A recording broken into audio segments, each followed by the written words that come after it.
നമ്മുടെ രാജ്യത്തിൻ്റെ സാമ്പത്തിക ചരിത്രത്തിലെ ഏറ്റവും നിർണായകമായ ഒരു ഘട്ടത്തിലൂടെയാണ് നാം കടന്നുപോകുന്നത്. 2026 കേന്ദ്ര ബജറ്റ് ദശകങ്ങളായി നിലനിന്നിരുന്ന നികുതി വ്യവസ്ഥയുടെ അടിത്തറ മാറ്റിയെഴുതുന്ന ഒന്നായി മാറാൻ പോവുകയാണ്. 2026 ഏപ്രിൽ 1 മുതൽ പ്രാബല്യത്തിൽ വരുന്ന ഇൻകം ടാക്സ് ആക്ട് 2025 എന്ന പുതിയ നിയമത്തിലേക്കുള്ള മാറ്റം ശമ്പളക്കാരായ ജീവനക്കാരെയും സാധാരണ കുടുംബങ്ങളെയും സംബന്ധിച്ചിടത്തോളം വലിയ ആകാംക്ഷയും പ്രതീക്ഷയും നൽകുന്ന ഒന്നാണ്. കഴിഞ്ഞ കുറേ വർഷങ്ങളായി ധനമന്ത്രി നിർമ്മല സീതാരാമന്റെ നേതൃത്വത്തിൽ നടന്നിരുന്ന നികുതി പരിഷ്കരണങ്ങളുടെ സ്വാഭാവികമായ പരിസമാപ്തിയാണ് ഈ പുതിയ നിയമം. സങ്കീർണതകൾ ഒഴിവാക്കി സാധാരണക്കാരന് സ്വന്തമായി നികുതി ഫയൽ ചെയ്യാവുന്ന രീതിയിലേക്ക് കാര്യങ്ങൾ ലളിതവൽക്കരിക്കുക എന്നതാണ് ഇതിൻ്റെ പ്രാഥമിക ലക്ഷ്യം. ഇന്ത്യയിലെ ആദായ നികുതി നിയമം 1961 രൂപപ്പെടുത്തിയതാണ്. കാലങ്ങൾക്കനുസൃതമായി നിരവധി ഭേദഗതികൾ വന്നെങ്കിലും അതിൻ്റെ കാതലായ ഭാഗങ്ങൾ ഇന്നും സങ്കീർണമായി തുടരുന്നു. പുതിയ ഇൻകം ടാക്സ് ആക്ട് 2025 മാറുമ്പോൾ ഏകദേശം 819 സെക്ഷനുകൾ ഉള്ള നിയമത്തെ 536 സെക്ഷനുകളിലേക്ക് ചുരുക്കുകയാണ് ചെയ്യുന്നത്. വാക്കുകളുടെ എണ്ണം പകുതിയോളം കുറയുന്നു എന്നത് വലിയൊരു ഭരണപരമായ നേട്ടമാണ്. എന്നാൽ ഈ ചുരുക്കൽ പ്രക്രിയ നികുതിദായകർക്ക് എത്രത്തോളം ഗുണകരമാകും എന്നതാണ് പ്രധാന ചോദ്യം. നിയമം ലളിതമാക്കുമ്പോൾ തന്നെ അത് സാധാരണക്കാർക്ക് മനസ്സിലാകുന്ന രീതിയിലുള്ള ലളിതമായ ഭാഷയിലുള്ള വിശദീകരണങ്ങൾ കൂടി ബജറ്റിൽ പ്രതീക്ഷിക്കപ്പെടുന്നുണ്ട്. ഒരു ശരാശരി നികുതിദായകൻ നേരിടുന്ന ഏറ്റവും വലിയ വെല്ലുവിളി സങ്കീർണമായ നിയമഭാഷയാണ്. അത് മാറ്റി പ്ലെയിൻ ഇംഗ്ലീഷിലോ പ്രാദേശിക ഭാഷകളിലോ ഉള്ള ലളിതമായ കൈപ്പുസ്തകങ്ങളും താരതമ്യ പഠനങ്ങളും ബജറ്റിനോടൊപ്പം വരുന്നത് വലിയൊരു വിഭാഗം ജനങ്ങളെ സഹായിക്കും.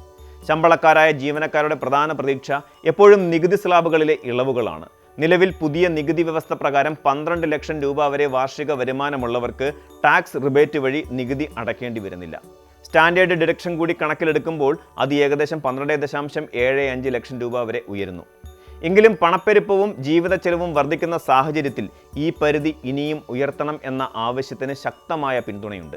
പ്രത്യേകിച്ച് മധ്യവർഗ കുടുംബങ്ങൾക്ക് തങ്ങളുടെ നിക്ഷേപങ്ങളും കുട്ടികളുടെ വിദ്യാഭ്യാസവും സുഗമമായി മുന്നോട്ട് കൊണ്ടുപോകാൻ ഈ ഇളവുകൾ അത്യന്താപേക്ഷിതമാണ്. പുതിയ നിയമം നടപ്പിലാക്കുമ്പോൾ അത് നിലവിലുള്ള ആനുകൂല്യങ്ങളെ വെട്ടിക്കുറയ്ക്കാതെ കൂടുതൽ പേരെ നികുതി വലയിലേക്ക് കൊണ്ടുവരാനുള്ള മാർഗങ്ങളാണ് സർക്കാർ തേടേണ്ടത്. ഡിജിറ്റലൈസേഷൻ ഇന്ത്യൻ നികുതി വ്യവസ്ഥയെ അടിമുടി മാറ്റിമറിച്ചിട്ടുണ്ട്. പ്രീ ഫിൽഡ് റിട്ടേണുകൾ വഴി ഇന്ന് ടാക്സ് ഫയലിംഗ് വളരെ വേഗത്തിൽ നടക്കുന്നു. ബാങ്ക് പലിശ, ഡിവിഡൻഡ് ഓഹരി, വിപണിയിലെ ലാഭം തുടങ്ങിയവയെല്ലാം നേരിട്ട് ഫോമുകളിൽ ലഭ്യമാകുന്നത് തെറ്റുകൾ ഒഴിവാക്കാൻ സഹായിക്കുന്നുണ്ട്. എന്നാൽ വിദേശ നിക്ഷേപങ്ങളിൽ നിന്നുള്ള വരുമാനമോ സങ്കീർണമായ ക്യാപിറ്റൽ ഗെയിൻസോ കണക്കാക്കുന്നതിൽ ഇപ്പോഴും സാങ്കേതികമായ ബുദ്ധിമുട്ടുകൾ നിലനിൽക്കുന്നു. 2026 ബജറ്റിൽ ഇത്തരം കാര്യങ്ങൾ കൂടി ഉൾപ്പെടുത്തി ഡിജിറ്റൽ സംവിധാനം കൂടുതൽ ശക്തിപ്പെടുത്തണമെന്ന് നികുതിദായകർ വിശ്വസിക്കുന്നു. ഡേറ്റ കൃത്യത ഉറപ്പാക്കുന്നതിലൂടെ ഇൻകം ടാക്സ് വകുപ്പിൽ നിന്നുള്ള അനാവശ്യ നോട്ടീസുകൾ ഒഴിവാക്കാൻ സാധിക്കും എന്നത് വലിയൊരു ആശ്വാസമായിരിക്കും. ക്രിപ്റ്റോ കറൻസി അഥവാ വിർച്വൽ ഡിജിറ്റൽ അസറ്റുകൾ കൈകാര്യം ചെയ്യുന്ന യുവതലമുറയിലെ നിക്ഷേപകർക്ക് ഈ ബജറ്റിൽ നിന്നും ചില ആശ്വാസങ്ങൾ പ്രതീക്ഷിക്കാവുന്നതാണ്. നിലവിൽ ഇത്തരം നിക്ഷേപങ്ങളിൽ നിന്നുള്ള നഷ്ടം മറ്റ് ലാഭവുമായി കൂട്ടിക്കിഴിക്കാൻ അനുവാദമില്ല. ഇത് വലിയ നഷ്ടമുണ്ടാക്കുന്ന ഒന്നാണെന്ന് നിക്ഷേപകർ പരാതിപ്പെടുന്നു. അതുപോലെ തന്നെ ഫ്യൂച്ചേഴ്സ് ആൻഡ് ഓപ്ഷൻസ് വിഭാഗത്തിൽ വ്യാപാരം നടത്തുന്ന ചെറുകിട നിക്ഷേപകർക്ക് നിലവിലുള്ള ഓഡിറ്റ് നിബന്ധനകൾ വലിയ ഭാരമാണ്. ഒരു ചെറുകിട വ്യാപാരിയെ പോലെ അവർക്ക് കണക്കുകൾ സൂക്ഷിക്കേണ്ടി വരുന്നത് പ്രായോഗികമായ ബുദ്ധിമുട്ടുകൾ ഉണ്ടാക്കുന്നുണ്ട്. ഈ മേഖലയിലെ നിയമങ്ങൾ പരിഷ്കരിക്കുകയും ലളിതമാക്കുകയും ചെയ്യുന്നത് രാജ്യത്തെ ഓഹരി വിപണിയിലെ പങ്കാളിത്തം വർദ്ധിപ്പിക്കാൻ സഹായിക്കും. കുടുംബങ്ങളെ സംബന്ധിച്ചിടത്തോളം മറ്റൊരു പ്രധാന വിഷയം വിദേശത്തേക്ക് പണം അയക്കുമ്പോൾ നൽകേണ്ടി വരുന്ന ടാക്സ് കളക്ഷൻ അറ്റ് സോഴ്സ് ആണ്. ഉന്നത വിദ്യാഭ്യാസത്തിനോ വിനോദയാത്രകൾക്കോ ആയി പണം അയക്കുമ്പോൾ വലിയൊരു തുക TDS ആയി സർക്കാർ ഈടാക്കുന്നു. ഇത് പിന്നീട് നികുതിയായി ക്രമീകരിക്കാമെങ്കിലും ഇടക്കാലയളവിൽ കുടുംബങ്ങളുടെ കയ്യിലുള്ള ലിക്വിഡ് ക്യാഷ് കുറയുന്നു എന്നത് വലിയ പ്രശ്നമാണ്. ശമ്പളക്കാർക്ക് ഇത് TDS ആയി ക്രമീകരിക്കാൻ ഇപ്പോൾ അനുവാദമുണ്ടെങ്കിലും ഇതര വരുമാനക്കാർക്ക് ഈ സൗകര്യം പരിമിതമാണ്.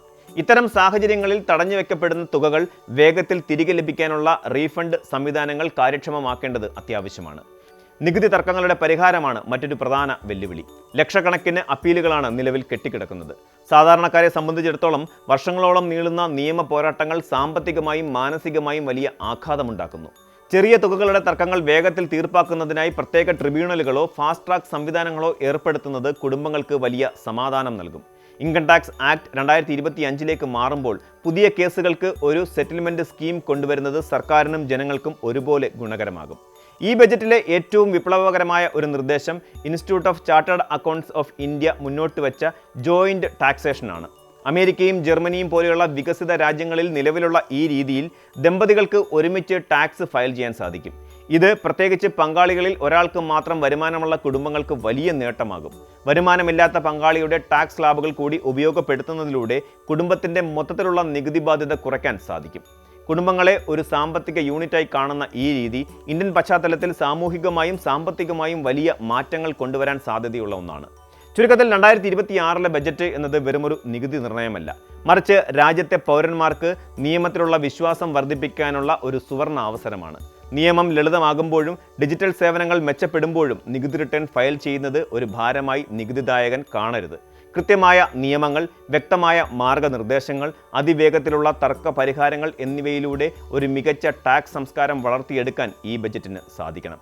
പുതിയ നിയമം പ്രാബല്യത്തിൽ വരുമ്പോൾ ഉണ്ടാകാനിടയുള്ള ആശയക്കുഴപ്പങ്ങൾ പരിഹരിക്കാൻ സർക്കാരിൻ്റെ ഭാഗത്തു നിന്നുള്ള സുതാര്യമായ ഇടപെടലുകളാണ് എല്ലാവരും കാത്തിരിക്കുന്നത്. സുസ്ഥിരതയും ലാളിത്യവുമാണ് വരാനിരിക്കുന്ന നികുതി യുഗത്തിൽ ഓരോ ഇന്ത്യക്കാരനും ആഗ്രഹിക്കുന്നത്. കൂടുതൽ വാർത്തകൾക്ക് news 18 Keralam YouTube channel subscribe ചെയ്യുക.